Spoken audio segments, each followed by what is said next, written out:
Assalamualaikum warahmatullahi wabarakatuh. Alhamdulillahi ala ihsanih wa syukru lahu ala taufiqihi wa amtinanih. Wa ashhadu an la ilaha illallah wahdahu la syarika lah ta'ziman li sya'nih. Wa ashhadu anna Muhammadan abduhu wa rasuluh ad-da'i ila ridwanih sallallahu alaihi wa ala alihi wa ashabihi wa ikhwani.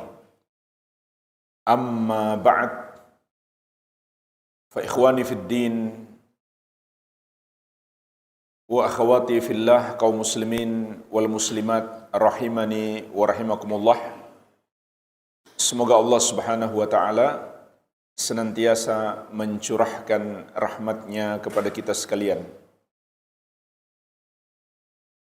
Bulan Al-Muharram adalah salah satu bulan yang mulia dalam Islam, karena dia termasuk dalam satu dari 4 bulan haram. Bulan haram artinya bulan mulia, sama dengan penyebutan masjid yang paling mulia disebut Masjidil Haram.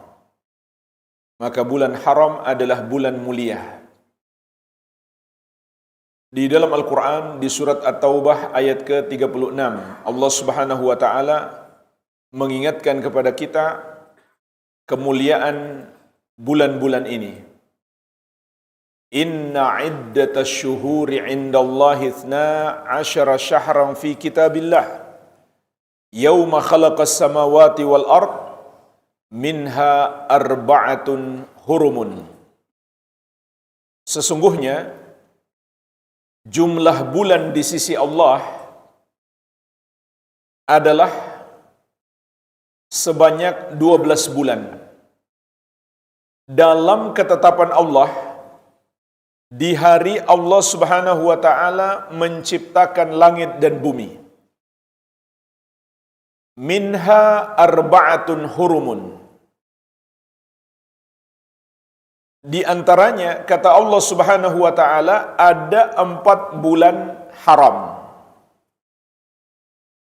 Apa saja 4 bulan itu? Tidak disebutkan dalam Al-Quran, tetapi disebutkan di dalam As-Sunnah. Dalam hadis Abu Bakrah radhiyallahu anhu yang diriwayatkan Al-Bukhari dan Muslim, Nabi sallallahu alaihi wasallam mengatakan, arba'atun hurumun, thalathatun mutawaliyat.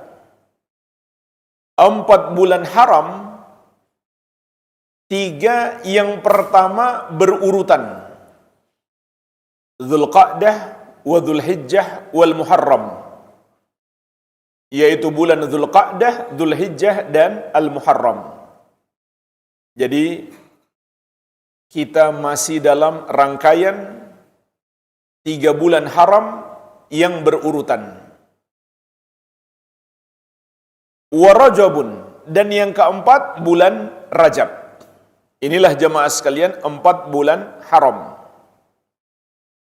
Maka ayat ini dan hadis yang menjelaskannya menunjukkan kepada kita kemuliaan bulan Al-Muharram sebagai salah satu bulan yang haram atau yang mulia yang ditetapkan di dalam Al-Quran dan Sunnah. Dan lebih khusus lagi, dalam hadis yang diriwayatkan Imam Muslim, Rasulullah SAW mengatakan, Syahrullahi al-Muharram, bulan Allah al-Muharram. Jadi bulan Al-Muharram dinamakan oleh Rasulullah SAW sebagai bulan Allah Subhanahu wa ta'ala.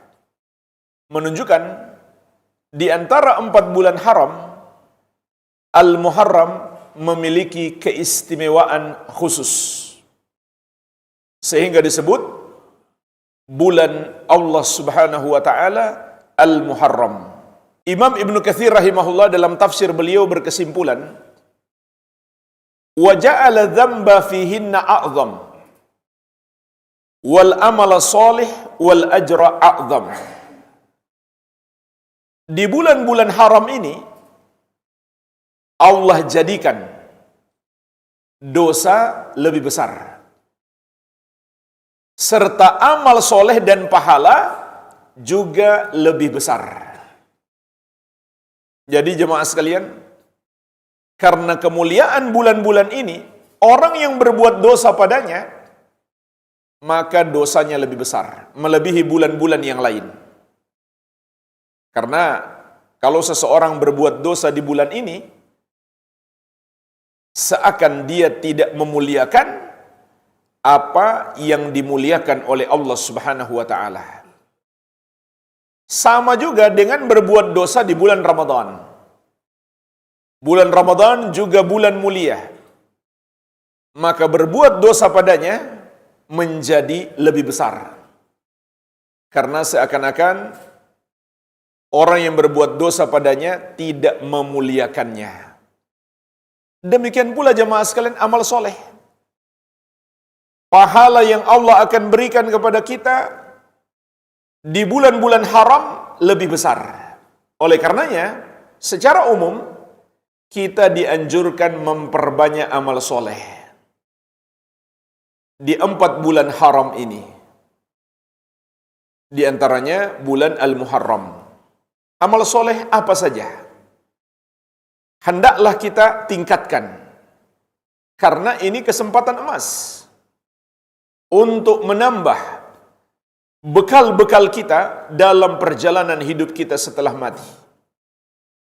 Terlebih lagi kita semua menyadari dosa-dosa kita banyak, amalan-amalan kita masih sangat sedikit, maka manfaatkan bulan-bulan ini untuk memperbanyak amal soleh. Karena meskipun amalan kita sedikit, Allah akan lipat gandakan. Bagaimana lagi kalau kita perbanyak amalan? Ini kesempatan emas. Nikmat Allah masih kasih kesempatan kepada kita untuk berjumpa dengan bulan-bulan haram di tahun ini. Maka hendaklah kita syukuri nikmat yang Allah berikan kepada kita dengan memperbanyak amal soleh. Amal soleh apa saja? Apakah membaca Al-Quran, berzikir kepada Allah Subhanahu wa ta'ala, melakukan solat-solat sunnah, bersedekah, berbakti kepada orang tua, berbuat baik kepada tetangga, menolong orang yang kesusahan, dan seterusnya. Semua amal soleh, apa saja yang Allah mudahkan kepada kita, hendaklah kita tingkatkan. Tetapi jemaah sekalian, adakah amalan khusus yang lebih ditekankan di bulan Muharram? Hanya satu, yaitu puasa. Kita dianjurkan memperbanyak puasa di bulan Al-Muharram. Sebab Rasulullah SAW mengatakan, afdalus siyam ba'da Ramadan syahrullahi al-Muharram. Puasa yang paling afdal setelah Ramadan adalah berpuasa di bulan Allah Al-Muharram. Maka hadis yang mulia ini menunjukkan kepada kita dianjurkan kita memperbanyak puasa di bulan Al-Muharram. Berapa banyak puasanya? Bebas. Karena ini puasa sunnah, jadi sesuai dengan kemampuan dan kehendak kita. Yang penting masih di bulan Al-Muharram. Kita dianjurkan memperbanyak puasa. Tapi pertanyaannya, boleh nggak puasa sebulan penuh? Ada perbedaan pendapat di kalangan ulama. Karena ada sebuah riwayat dari Aisyah radhiyallahu anha, beliau mengatakan, saya tidak pernah melihat Rasulullah SAW berpuasa sebulan penuh kecuali Ramadan. Disebabkan ada hadis ini, sehingga ulama beda pendapat. Boleh nggak selain Ramadan berpuasa sebulan penuh? Pendapat yang lebih kuat insya Allah adalah boleh. Karena ternyata ada riwayat yang lain, Aisyah radhiyallahu anha juga mengabarkan terkadang Nabi SAW berpuasa di bulan Sya'ban secara keseluruhan. Berarti menunjukkan Nabi SAW selain Ramadan pernah berpuasa sebulan penuh, yaitu bulan Sya'ban. Sampai sebagian istri Nabi SAW juga mengatakan beliau berpuasa 2 bulan berturut-turut. 1 bulan Sya'ban, yang kedua bulan Ramadan. Menunjukkan kepada kita, terkadang boleh saja kita berpuasa sebulan penuh selain Ramadan. Tapi mungkin muncul pertanyaan. Dalam hadis dikatakan, puasa yang paling afdal setelah Ramadan adalah berpuasa di bulan Allah Al-Muharram. Tapi kenapa Rasulullah SAW selain bulan Ramadan lebih banyak puasa sunnah di bulan Sya'ban? Padahal beliau sendiri mengatakan puasa yang paling afdal setelah Ramadan adalah berpuasa di bulan Allah Al-Muharram. Maka Imam Nawawi rahimahullah menjelaskan 2 alasan, 2 kemungkinannya. Kemungkinan yang pertama, Rasulullah SAW baru diberitahukan oleh Allah Subhanahu wa taala keutamaan puasa bulan Al-Muharram melebihi bulan-bulan yang lain di akhir hayat beliau. Sehingga beliau tidak sempat memperbanyak puasa di bulan Al-Muharram. Kemungkinan yang kedua kata beliau, karena Rasulullah SAW memiliki uzur. Mungkin beliau melakukan safar atau sakit ataupun uzur yang lain, sehingga beliau lebih banyak berpuasa di bulan Sya'ban dibandingkan bulan Al-Muharram. Namun jemaah sekalian, lafaz hadis sangat tegas langsung dari lisan Rasulullah SAW, diriwayatkan Imam Muslim dari Abu Hurairah radhiyallahu anhu, kata Nabi SAW, afdalus siyam ba'da Ramadan syahrullahi al-Muharram. Puasa yang paling afdal setelah Ramadan adalah berpuasa di bulan Allah Al-Muharram. Dan puasa itu sendiri jemaah sekalian adalah amal soleh yang sangat agung. Maka hendaklah kita perbanyak puasa di bulan Al-Muharram ini, suatu kesempatan emas bagi kita. Namun jemaah sekalian, yang lebih afdal dari keseluruhan waktu di bulan Muharram untuk berpuasa adalah tanggal 10 Muharram. Ini yang paling afdal. Para ulama menyebutkan banyak sekali keutamaan puasa 10 Muharram. Di antaranya, yang pertama, masuk di dalam keutamaan puasa di bulan Muharram secara umum. Yang Nabi SAW mengatakan, afdalus siyam ba'da Ramadan syahrullahi al-Muharram. Puasa yang paling afdal setelah Ramadan adalah berpuasa di bulan Allah Al-Muharram. Yang kedua, dapat menghapus dosa 1 tahun. Juga diriwayatkan oleh Imam Muslim dari Abu Qatadah radhiyallahu anhu, Rasulullah sallallahu alaihi wasallam mengatakan, "Siyamu yaumi Asyura ahtasibu 'ala Allah ayyukaffira sanata allati qablahu." Berpuasa di hari Asyura 10 Muharram, aku harap kepada Allah akan menghapuskan dosa setahun sebelumnya.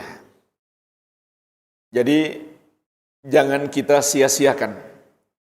Hanya dengan 1 hari puasa menghapus dosa selama 1 tahun. Hanya saja ulama beda pendapat. Dosa yang diampuni, apakah semua dosa ataukah hanya dosa kecil?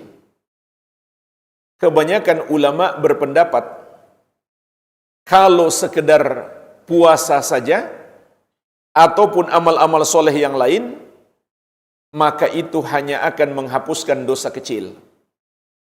Sedangkan agar dosa besar juga diampuni, harus ditambah dengan taubat. Dan tidak diragukan lagi jemaah sekalian, bertaubat di bulan mulia lebih wajib. Meskipun taubat ini adalah kewajiban sepanjang hidup kita. Kita semuanya butuh selalu bertobat. Tapi di bulan mulia, taubat menjadi lebih wajib. Jadi, agar dosa-dosa besar kita juga diampuni oleh Allah, hendaklah kita sertakan dengan taubat bersama dengan puasa di bulan Al-Muharram secara umum dan puasa tanggal 10 Muharram secara khusus. Bagaimana caranya bertaubat? Dengan memenuhi syarat-syarat taubat. Yang pertama, kita lakukan ikhlas karena Allah. Yang kedua, kita menyesali dosa itu.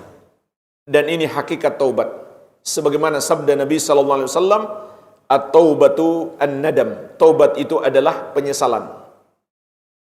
Yang ketiga, tidak lagi melakukan dosa itu.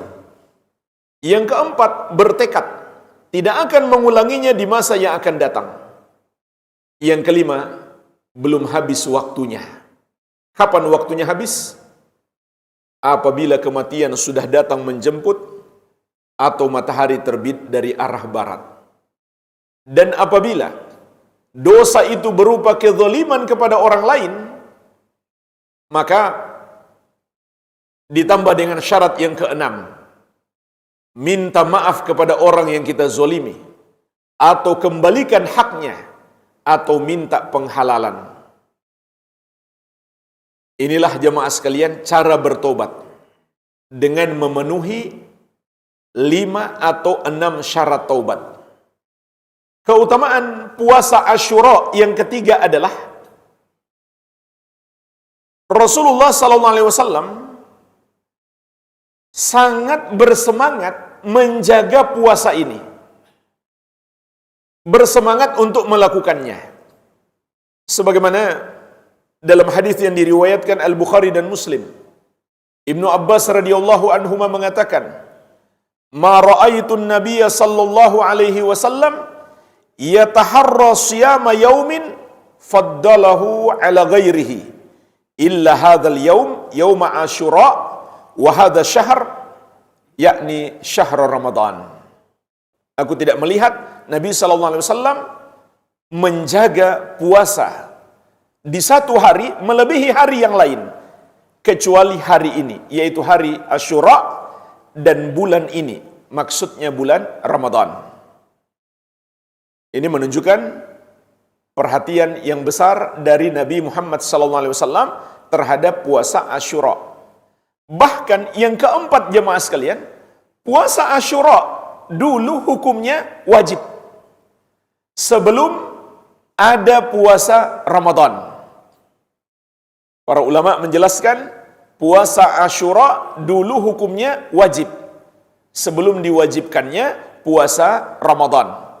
Di antaranya disebutkan dalam sebuah hadis yang diriwayatkan Al-Bukhari dari sahabiyah yang mulia Ar-Rubayyi bintu Muawwidh radhiyallahu anha. Beliau mengatakan, "Arsalan Nabiyyu sallallahu alaihi wasallam ghadata Asyura ila qura al-Ansar."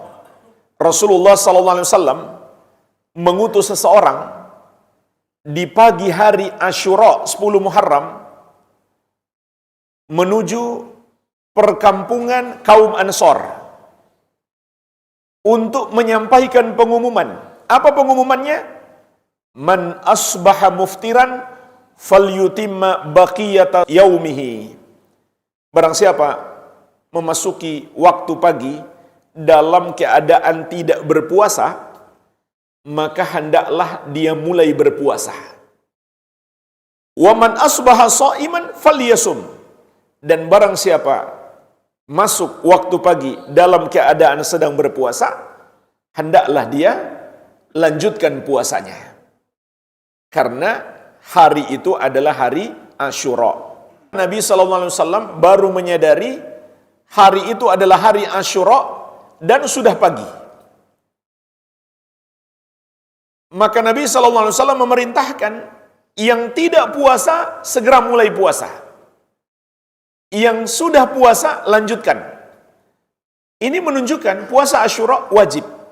Dan ini juga berlaku bagi Ramadan. Misalkan kita baru tahu, 1 Ramadan sudah masuk waktu duha.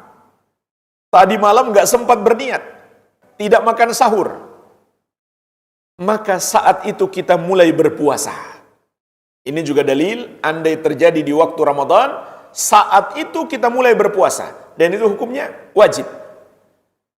Dan puasa hari itu terhitung sebagai 1 hari puasa, karena meskipun kita misalkan sudah makan sebelum itu, kita memiliki uzur, sebab kita belum tahu sudah masuk 1 Ramadan. Jadi ini menunjukkan bahwa puasa Asyura dulunya adalah wajib. Keutamaan yang kelima jemaah sekalian, puasa Asyura juga diamalkan oleh Nabi Musa alaihi salam. Karena hari itu adalah hari yang mulia untuk beliau. Dalam sebuah hadis yang diriwayatkan Al-Bukhari dan Muslim dari Ibnu Abbas radhiyallahu anhuma, beliau menceritakan, qadiman Nabi sallallahu alaihi wasallam al-Madinatah fara'al yahuda tasumu yauma Asyura. Rasulullah SAW ketika mendatangi kota Madinah, beliau melihat orang-orang Yahudi berpuasa di hari Asyura, 10 Muharram. Faqal, ma hadha? Lalu Nabi SAW bertanya, kenapa dengan hari ini? Qalu, maka mereka menjawab, hadha yaumun salihun. Ini hari yang baik. Hadza yaumun najjallahu bani Israil min aduwihim. Hari ini adalah hari Allah menyelamatkan Bani Israel dari musuh mereka, yaitu dari penjajahan Fir'aun yang sudah terjadi bertahun-tahun lamanya. Fasamahu Musa. Maka Nabi Musa alaihissalam pun berpuasa di hari itu. Sehingga orang-orang Yahudi di masa Nabi SAW juga berpuasa. Maka Nabi SAW bersabda, "Fa'ana ahakku bi Musa minkum." Aku lebih berhak terhadap Musa dibandingkan kalian. Fasamahu wa amara bi siyamihi. Maka Nabi SAW juga berpuasa dan memerintahkan kaum muslimin untuk berpuasa. Kenapa jemaah sekalian Nabi SAW mengatakan, aku lebih berhak kepada Musa dibanding kalian? Karena yang benar-benar ajarannya sama dengan Nabi Musa adalah ajaran Nabi Muhammad SAW, dan yang benar-benar mengikuti Nabi Musa alaihissalam adalah umat Islam. Orang Yahudi tidak berhak lagi mengklaim sebagai pengikut Nabi Musa alaihissalam. Karena dalam banyak permasalahan mereka menyelisihi beliau. Bahkan dalam pokok dakwah Nabi Musa alaihissalam, yaitu tauhid. Sama dengan Nabi Isa alaihissalam yang diklaim oleh umat Nasrani, yang mereka sebut Yesus. Sebenarnya umat Islam lebih pantas mengklaim sebagai pengikut Yesus. Kenapa?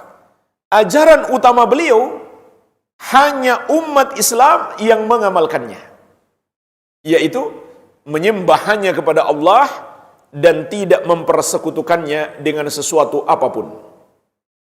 Sebagaimana di surat An-Nahl ayat ke-36, Allah Subhanahu wa taala menegaskan, "Walaqad ba'atsna fi kulli ummatin rasulan an i'budullaha wajtanibut tagut." Dan sungguh kami telah mengutus pada setiap umat itu seorang rasul. Setiap rasul menyerukan kepada kaumnya, sembahlah Allah dan jauhilah tagut. Jauhilah semua yang disembah selain Allah Subhanahu wa taala. Begitu pula jemaah sekalian, seluruh nabi dan rasul terdahulu telah berpesan kepada pengikut mereka, kalau nanti diutus nabi akhir zaman, Nabi Muhammad SAW, mereka wajib mengikuti beliau. Ini dua pokok ajaran seluruh nabi dan rasul yang tidak lagi diamalkan oleh Yahudi dan Nasrani. Maka kita lebih berhak mengklaim sebagai pengikut Musa dan Isa dibandingkan mereka. Ajaran yang pertama mentauhidkan Allah, yang kedua beriman kepada Nabi Muhammad sallallahu alaihi wasallam. Jangankan umatnya, nabinya pun kata Nabi sallallahu alaihi wasallam, "Lau kana Musa hayyan ma wasi'ahu illa tibai." Andai Musa masih hidup, tidak ada keluasan baginya kecuali mengikuti aku. Sehingga Nabi sallallahu alaihi wasallam mengatakan, kami lebih berhak kepada Musa dibandingkan kalian. Ini jemaah sekalian paling tidak 5 keutamaan puasa Asyura. Kemudian di hadis yang lain juga masih dari Ibnu Abbas radhiyallahu anhuma, ketika Nabi sallallahu alaihi wasallam mengetahui orang-orang Yahudi juga berpuasa di hari Asyura 10 Muharram, maka beliau bersabda, "Fa idza kana al-'amul muqbil sunnat tasi'a insyaallah." Kalau begitu, tahun depan insyaallah kita akan berpuasa tanggal 9 juga. Sehingga jemaah sekalian, lebih afdal kalau kita berpuasa 9 dan 10 Muharram demi menyelisihi orang Yahudi, supaya tidak sama persis dengan mereka yang juga berpuasa di tanggal 10 Muharram. Makanya di sini juga ada pelajaran bagi kita, termasuk ajaran Rasulullah SAW adalah kita menyelisihi ciri khusus orang-orang kafir. Bahkan Nabi SAW menegaskan, "Man tashabbaha biqaumin fahuwa minhum." Barang siapa menyerupai suatu kaum, dia bagian dari mereka. Dan kata para ulama, lebih afdal lagi kalau kita berpuasa tanggal 11. Sehingga tingkatan puasa Asyura itu ada 3. Tingkatan yang paling tinggi, yang paling afdal adalah 3 hari. 9, 10, dan 11 Muharram. Tetapi jamaah sekalian, puasa tanggal 11 Muharram tidak ada dalil khusus. Yang ada dalil khususnya hanya 9 dan 10. Tapi kenapa ulama menganjurkan? Karena paling tidak 3 alasan. Alasan yang pertama, untuk pemastian kita mendapatkan 10 Muharram. Karena bisa jadi ada keraguan dalam penetapan 1 Muharram. Sehingga bisa saja yang kita kira 10 Muharram ternyata baru 9 Muharram. Maka kalau kita berpuasa 11 Muharram sudah pasti kena 10 Muharram. Ini alasan yang pertama. Alasan yang kedua, ada dalil umum, yaitu anjuran memperbanyak puasa di bulan Muharram. Afdalus siyami ba'da Ramadan syahrullahi al-Muharram. Puasa yang paling afdal setelah Ramadan adalah berpuasa di bulan Allah al-Muharram. Sehingga kalau kita tambah lagi di tanggal 12-nya, 13-nya, dan seterusnya, ya lebih afdal. Karena ada anjuran memperbanyak puasa di bulan Al-Muharram. Begitu pula anjuran umum memperbanyak amal soleh di bulan-bulan haram, dan puasa termasuk amal soleh. Alasan yang ketiga jamaah sekalian, ada anjuran berpuasa 3 hari setiap bulan. Meskipun yang paling afdal puasa 3 hari setiap bulan ini di Ayyamul Bid, yaitu tanggal 13, 14, dan 15. Tapi andai kita lakukan di selain Ayyamul Bid, tidak masalah. Karena banyak hadis yang datang dengan lafaz umum. Seperti sabda Nabi SAW, "Saumu thalathati ayyamin min kulli syahrin, saumud dahri kullihi." Berpuasa 3 hari setiap bulan itu sama dengan berpuasa sepanjang tahun. Karena jemaah sekalian, satu kebaikan Allah balas menjadi 10. Berarti puasa 1 hari sama dengan puasa 10 hari. 3 hari berarti sama dengan puasa sebulan. Maka kalau kita puasa 3 hari setiap bulan, sama dengan puasa setahun penuh. Ini anugerah yang Allah berikan kepada kita. Maka tidak masalah kalau kita niatkan puasa 3 hari itu bertepatan dengan 9, 10, dan 11 Muharram. Jadi ini tingkatan puasa Asyura yang paling tinggi, yang paling banyak pahalanya. Yang kedua, berpuasa tanggal 9 dan 10 saja. Atau 10 dan 11 saja. Kemudian yang ketiga, berpuasa tanggal 10 saja. Ini paling minimal. Kalau yang lain kita berhalangan, paling tidak tanggal 10 Muharram itu kita usahakan dapat berpuasa. Semoga Allah ampuni dosa kita selama 1 tahun. Tapi kalau kita disertakan dengan taubat jemaah sekalian, bukan hanya dosa 1 tahun, bahkan dosa sepanjang hidup kita Allah ampuni. Kalau kita sertakan dengan taubat. Kemudian jemaah sekalian, di surat At-Taubah ayat 36 yang kita sebutkan di awal tadi, tentang keutamaan bulan-bulan haram, Allah Subhanahu wa taala mengingatkan secara khusus, "Dzalikad dinul qayyim." Itulah agama yang lurus. "Fala tadhlimu fihinna anfusakum." Maka janganlah kamu menzolimi diri-dirimu sendiri di bulan itu. Jadi ada penekanan dari Allah melarang kita berbuat zolim di bulan-bulan haram. Apa maknanya berbuat zolim jemaah sekalian? Mencakup 3 tingkatan. 3 tingkatan kezoliman. Yang pertama, kezoliman seseorang terhadap dirinya sendiri. Gimana caranya seseorang menzolimi dirinya sendiri? Dia melakukan dosa. Semua perbuatan dosa yang dilakukan seorang hamba, maka hakikatnya dia hanyalah menzolimi dirinya sendiri.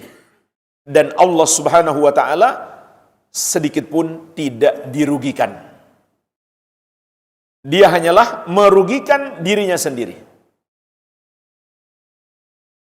Yang kedua, zulmul insan ghairahu, kezaliman seseorang terhadap orang lain. Ini lebih besar lagi dibanding yang pertama. Dan Nabi SAW mengingatkan secara khusus, fa inna dima'akum wa amwalakum wa a'radakum haramun alaikum kahurmati yaumikum hadha fi baladikum hadha fi syahrikum hadha.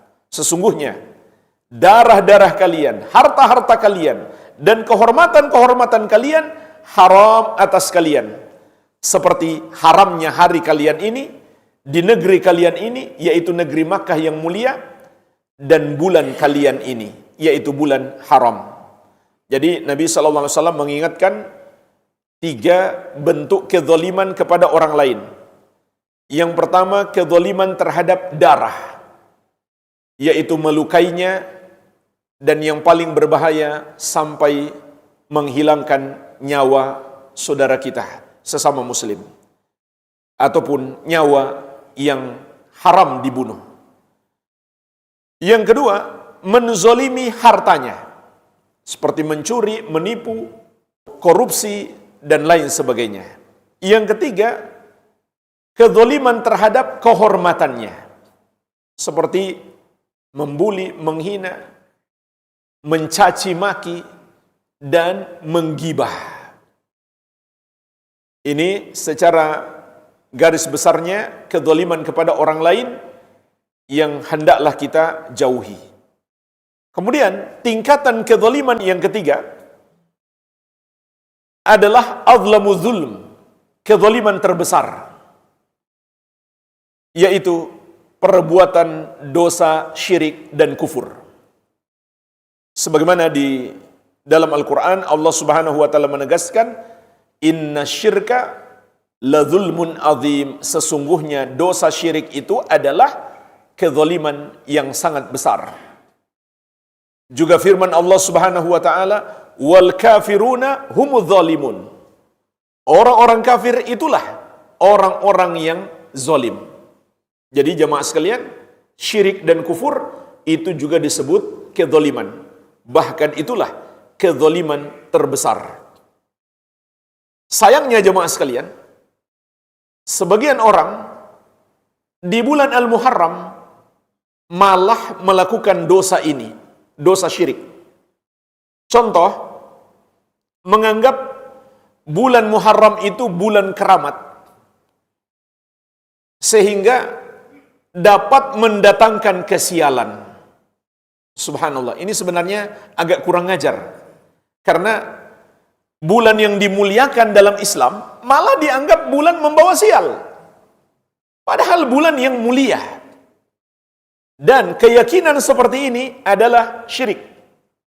Rasulullah SAW menegaskan, at-tiyaratu syirkun, at-tiyaratu syirkun. Takut sial itu syirik, takut sial itu syirik. Sebagian masyarakat tidak mau menikah di bulan Muharram karena menganggap menikah di bulan ini mendatangkan kesialan. Maka Rasulullah SAW menegaskan, man raddathu atiyaratu an hajatihi faqad asyrak. Barang siapa yang dihalangi oleh takut sial untuk melakukan hajatnya, maka dia telah berbuat syirik. Makanya jemaah sekalian, para ulama menjelaskan, ada sunnah. Jika di satu bulan orang menganggap menikah di bulan itu sial, maka sunnah kita menikah di bulan itu.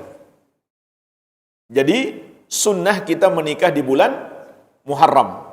Karena ada sebagian masyarakat di daerah kita atau di negara kita yang menganggap itu bulan sial. Sebab Aisyah radhiyallahu anha mengatakan, saya dinikahi oleh Nabi SAW di bulan Syawal. Dan beliau mulai hidup bersamaku juga di bulan Syawal.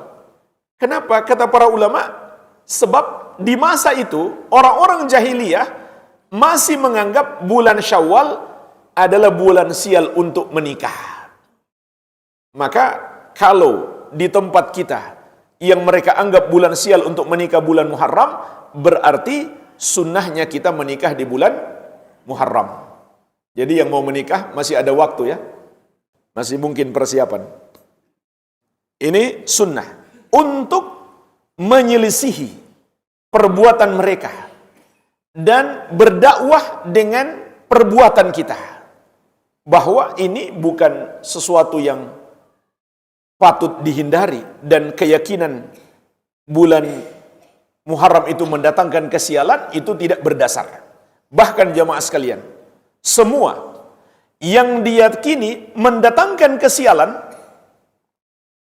itu tidak berdasar, dan keyakinan itu adalah syirik dan kebodohan.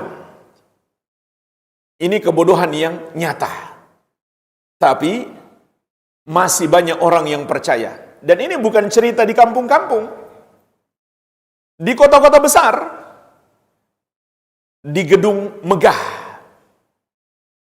di hotel berbintang, ketika kita masuk lift, coba lihat di penomoran lantai lift, ternyata tidak ada nomor 4, tidak ada lantai 4, tidak ada lantai 13. Karena mereka menganggap itu angka sial. Bahkan ada maskapai dari Eropa, di semua pesawatnya tidak ada kursi nomor 4, tidak ada kursi nomor 13. Masih percaya dengan khurafat seperti itu. Ini khurafat, khayalan, bertentangan dengan akal sehat. Dan jemaah sekalian, ini juga faedah penting bagi kita. Semua yang bertentangan dengan ajaran Islam pasti bertentangan dengan akal sehat. Dan semua yang sesuai dengan ajaran Islam pasti sesuai dengan akal sehat. Kenapa? Kan Allah yang menciptakan akal kita. Tidak mungkin Allah turunkan panduan hidup yang bertentangan dengan akal kita, sementara Allah sendiri menyuruh kita untuk berakal. Dzalikum wasaqum bihi la'allakum ta'qilun. Demikianlah Allah berwasiat kepada kalian agar kalian berakal. Maka di antara keistimewaan agama Islam, semua ajaran Islam masuk akal sehat. Dan semua yang bertentangan dengan ajaran Islam pasti bertentangan dengan akal sehat. Makanya jemaah sekalian, kalau kita dapati kayak ada satu ayat atau satu hadis nggak masuk akal, yakinlah akal kita sudah menuju error. Pasti akal kita yang salah. Enggak mungkin ayat dan hadis yang salah. Tapi kita yang salah, mungkin kita belum dapat memahami. Dulu, ada orang yang menganggap dia pakar kesehatan, pakar kedokteran. Lalu dia menolak dan mencela hadis Nabi SAW, kalau lalat hinggap di minuman seorang dari kalian, celupkan lalat itu. Dulu mereka menolak. Tapi sekarang para dokter muslim membuktikan persis seperti yang dikatakan Nabi SAW. Ketika lalat itu hinggap pertama sekali, dia tebarkan racunnya. Kalau kita tenggelamkan dia, maka dia tebarkan penawarnya. Nanti bisa dibuktikan di masa modern. Jadi, sesuatu yang hari ini kita lihat sepertinya nggak masuk akal, bukan karena nggak masuk akal. Cuma akal kita yang masih bodoh, belum tahu hakikatnya, belum bisa menggapainya. Maka ini termasuk syirik, menganggap ada sesuatu yang bisa mendatangkan kesialan. Dan tidak ada sesuatu apapun yang Allah tetapkan bisa mendatangkan kesialan kecuali satu. Apa itu? Dosa kita, itu saja. Itu saja yang perlu kita takutkan. Itu pun masih ada solusi. Solusinya apa? Ya bertobat. Memohon ampun kepada Allah Subhanahu wa taala. Sebagaimana Allah ingatkan di surat Yasin ayat ke-19. Qalu ta'irukum ma'akum. Para rasul mengatakan kepada umat-umat yang menentang mereka, kesialan kalian karena dosa-dosa kalian. Itu saja jemaah sekalian, satu-satunya penyebab kesialan, perbuatan dosa kita. Termasuk jemaah sekalian, kezaliman dan kemungkaran yang sangat besar dilakukan di bulan Al-Muharram oleh orang-orang Syiah. Satu kelompok yang sangat sesat. Bahkan imam 4 mazhab mengkafirkan mereka. Hanya karena satu akidah mereka yang rusak. Yaitu mereka membenci para sahabat Nabi Muhammad SAW. Jadi pura-pura mengklaim cinta Ahlul Bait, keluarga Nabi SAW, tapi sahabat-sahabat Nabi SAW mereka benci. Bahkan istri-istri beliau pun mereka benci. Maka dengan sebab ini, Imam 4 mazhab mengkafirkan Syiah. Imam Malik rahimahullah berdalil dengan satu ayat dalam surat Al-Fath. Allah mengatakan, liyagidha bihimul kuffar. Para sahabat Allah jadikan sebagai generasi terbaik, liyagidha bihimul kuffar, agar orang-orang kafir membenci mereka. Oleh karenanya kata para ulama, berarti Syiah orang-orang kafir karena mereka membenci sahabat Nabi sallallahu alaihi wasallam. Padahal kekafiran mereka membenci sahabat Nabi sallallahu alaihi wasallam itu belum seberapa. Masih ada kekufuran mereka yang lebih parah. Di antaranya adalah menuhankan Ali bin Abi Thalib radhiyallahu anhu dan keturunan beliau. Dan yang paling mereka agungkan adalah cucu Nabi sallallahu alaihi wasallam, Al-Husain bin Ali bin Abi Thalib radhiyallahu anhuma. Tentu Ali dan Al-Husain dan keturunan beliau itu tidak setuju dengan apa yang dilakukan oleh orang-orang Syiah. Nah, jemaah sekalian, di setiap tanggal 10 Muharram, orang-orang Syiah ini memperingati hari kematian Al-Husain. Dengan cara apa? Meratapi kematiannya. Dan tidak sedikit yang sampai berdoa kepadanya. Mereka berdoa, ya Husain tolonglah saya, ya Ali tolonglah saya. Mereka anggap Ali dan keturunannya sudah seperti Tuhan yang mereka sembah. Bahkan ada sebuah video yang viral ketika orang-orang Syiah hampir kecelakaan di sebuah pesawat. Pesawatnya hampir jatuh. Apa yang mereka baca ketika itu? Ya Ali, ya Husain, tolonglah kami. Subhanallah. Lalu di video yang sama, ada orang yang buat. Setelah itu dia tampilkan video ahlu sunnah, orang-orang awam. Tapi ahlu sunnah, ketika menghadapi kondisi bahaya, pesawat hampir jatuh, tidak lain mereka minta tolong kepada Allah. Mereka bertakbir, mereka bermohon kepada Allah.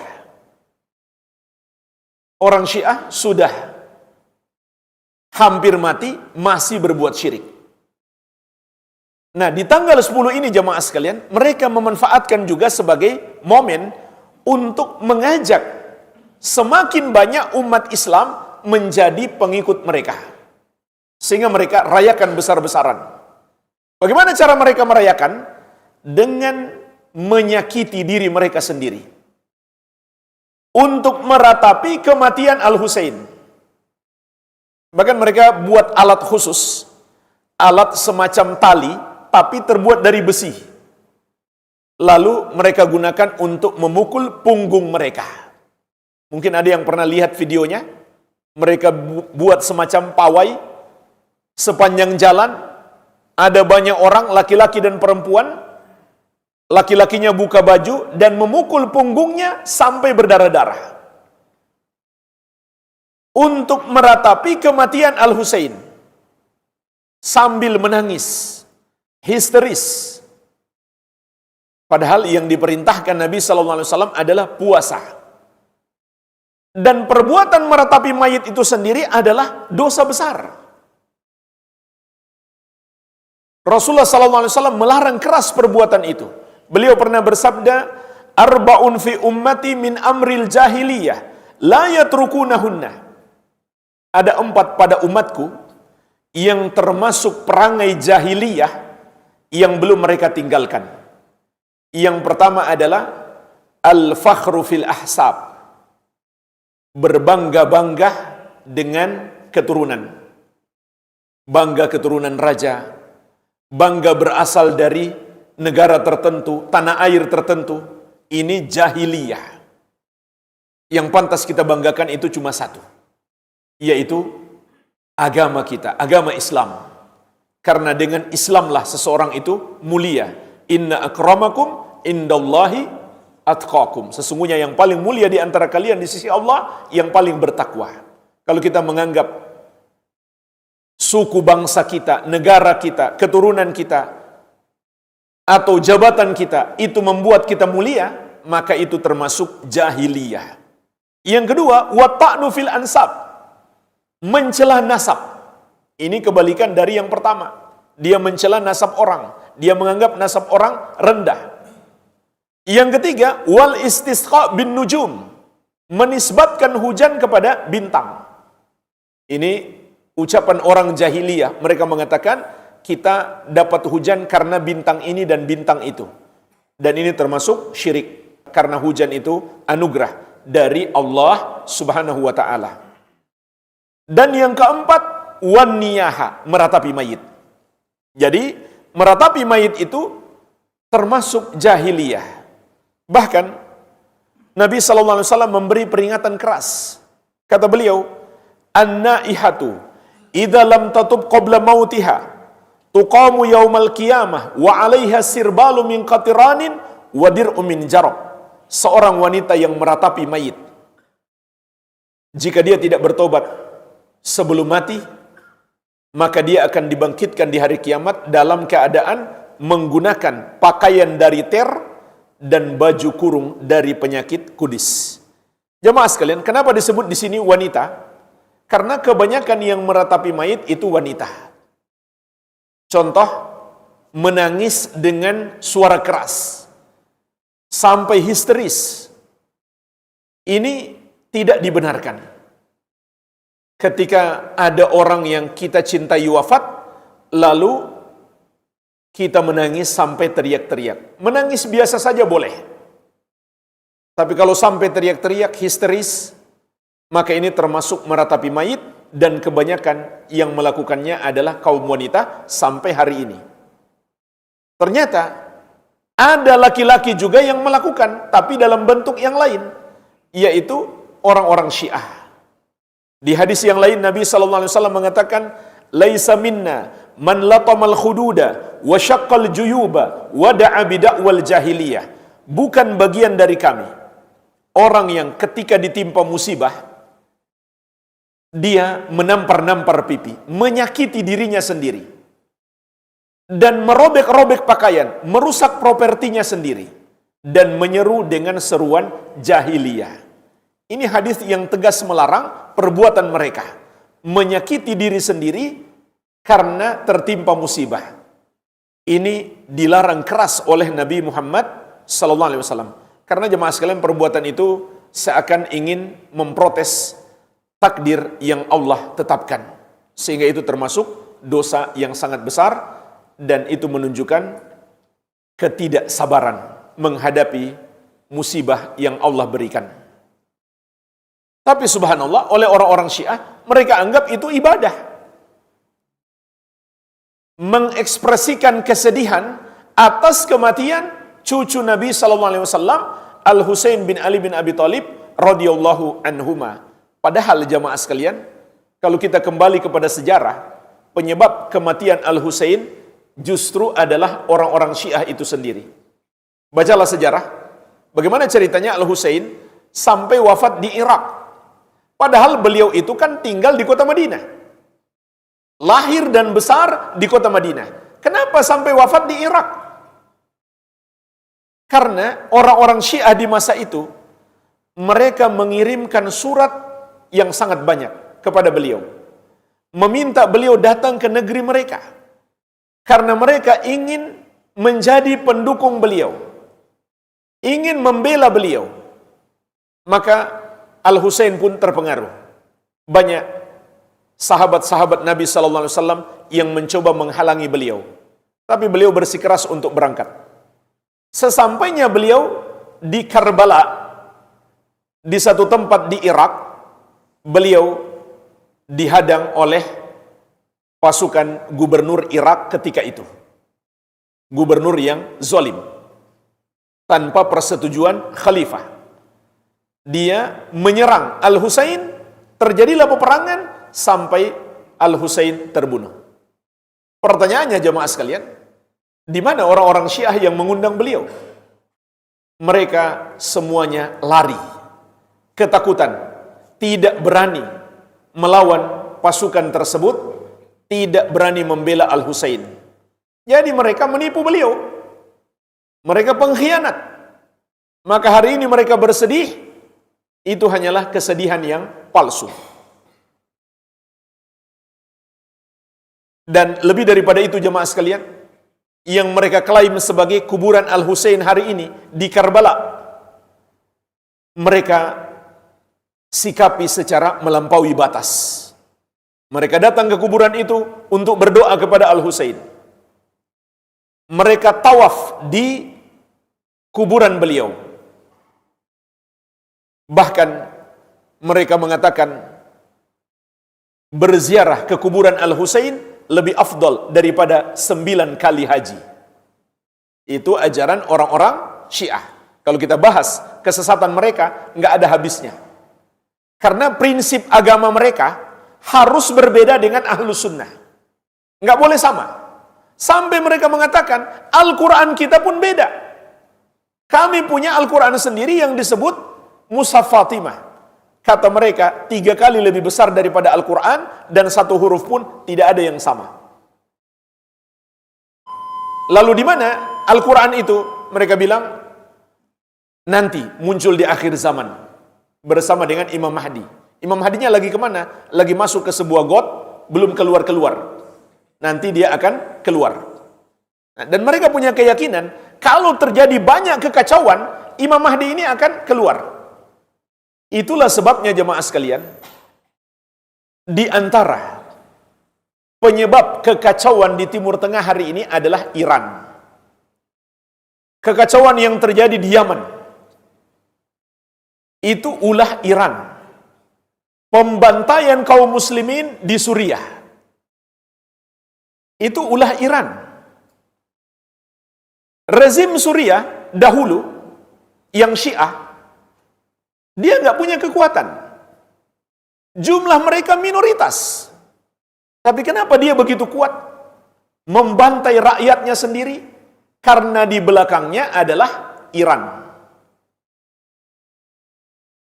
Maka kalau hari ini Iran menyerang Yahudi, kita jangan memandang mereka itu pahlawan. Tapi ini adalah 2 musuh umat Islam yang lagi berperang. Dan kita bersyukur. Tapi jangan memandang Iran itu pahlawan, tidak. Mereka pembantai umat Islam juga. Tidak kalah dengan yang dilakukan oleh Yahudi terhadap kaum muslimin di Palestina. Walhamdulillah, Suriah sekarang sudah aman. Tapi sebelum itu, umat Islam dibantai, dihabisi di Suriah. Tidak kalah dengan pembantaian yang di Palestina. Bahkan mungkin lebih parah. Yang menimpa umat Islam di Suriah, itu bisa jadi lebih parah daripada yang menimpa umat Islam di Palestina. Jadi yang lagi berperang ini sama-sama musuh umat Islam.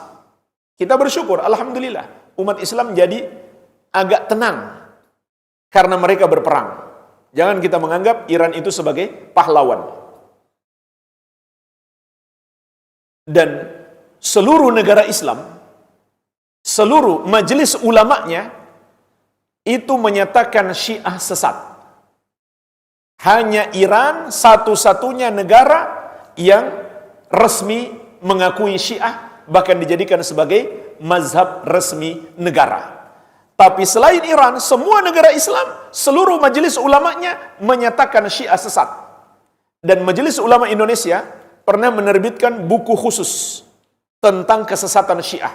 Ini buku bagus, bukunya tidak terlalu tebal, resmi diterbitkan oleh Majelis Ulama Indonesia tentang kesesatan Syiah. Maka kita harus berhati-hati. Biasanya setiap tanggal 10 Muharram mereka jadikan momen kesempatan untuk menyesatkan umat Islam. Padahal yang diperintahkan Nabi SAW adalah berpuasa, bukan merayakan hari kematian Al-Husain bin Ali bin Abi Thalib radhiyallahu anhuma. Dan mereka menggambarkan seakan-akan umat Islam membenci Ahlul Bait. Padahal seluruh ulama Islam, seluruh ulama ahli sunnah mengajarkan umat Islam untuk mencintai keluarga Nabi Muhammad SAW, termasuk dua cucu beliau, Al-Hasan dan Al-Husain bin Ali bin Abi Thalib radhiyallahu taala anhum ajmain. Tapi kita tidak boleh berlebihan, tidak boleh melampaui batas dalam menyikapi keturunan Nabi Muhammad SAW. Contoh melampaui batas itu, jamaah sekalian, sampai menganggap mereka itu maksum, nggak mungkin salah. Apa saja yang mereka ajarkan pasti benar. Juga termasuk berlebihan, misalkan berebutan sisa air minumnya, bahkan ada yang sampai rebutan bekas cuci kakinya. Ini sangat berlebihan. Itu bukan ajaran Islam. Kita memuliakan keluarga Nabi SAW, tapi tidak berlebihan seperti yang dilakukan oleh orang-orang Syiah. Jamaah sekalian, mungkin ini sedikit yang bisa saya jelaskan tentang amalan dan kesalahan yang dilakukan sebagian orang di bulan Muharram. Semoga Allah memberikan kepada kita keberkahan di bulan Al-Muharram ini untuk memperbanyak amal soleh, terutama berpuasa. Barangkali ini saja yang bisa saya sampaikan. Lebih dan kurangnya saya mohon maaf. Wabillahi taufik. Subhanakallahumma wa bihamdik. Asyhadu an la ilaha illa anta astaghfiruka wa atubu ilaik. Wa sallallahu ala nabiyina Muhammadin wa alihi wa sallam.